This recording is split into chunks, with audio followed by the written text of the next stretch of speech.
Anderson Cooper 360, weeknights at 8 and 10 on CNN. Tonight, as we do with many mass shootings, we want to look first on the lives that were lost.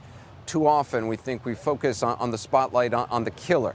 In this case, it's understandable. Authorities are still trying to learn as much as they can. They still are looking for information from the public about the killer. That said, we hope that history remembers not his name, but the names of those 12 innocent lives lost yesterday. With that in mind, we begin with a daughter's simple request, which is really a privilege to honor for her and for everyone who lost someone they loved yesterday. With everything going on, I want them to know she lived. She's not a number or some statistic.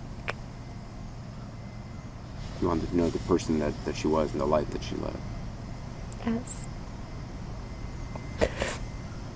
Because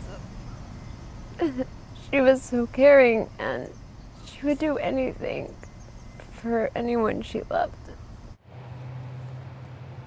That's Jessica Gardy talking with her father about her mom, Kathy Gardy. Kathy was 62 years old. She was killed yesterday. She was a huge fan of the Washington Capitals hockey team. She loved Hall & Oates, the Bee Gees. She loved animals, counted bluebirds, in fact, for the local wildlife refuge. She and Douglas were planning their retirement. In fact, Kathy was just a few months away from her retirement. She was killed yesterday at the age of 62. We're going to have more about the life of Kathy Gardy, more from Douglas and her daughter later on in the program. We've also learned about some of the others killed yesterday. Mike Ridgel was just 52. He was a security guard at the Navy Yard. After 17 years with the Maryland State Police, he served 3 years as a security contractor in Iraq. His daughter Megan echoes what Jessica Gardy said. I don't want people to remember him as a victim because he never was in his life and he never will be. He's strong.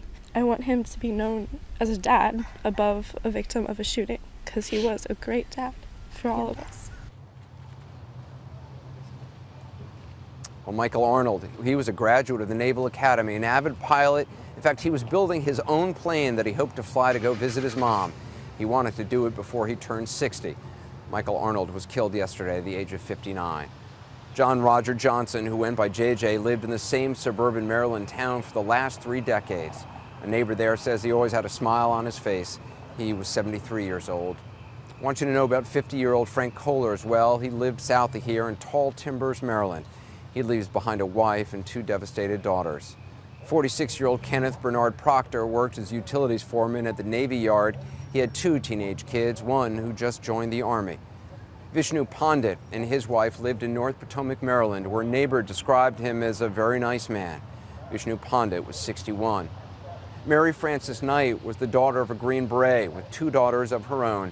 In addition to her work as an IT contractor, she taught at a nearby community college. Like Michael Arnold, Martin Bodrug was a midshipman. He served 22 years in the military, taught Sunday school for preschoolers, and in wintertime helped shovel driveways for elderly neighbors.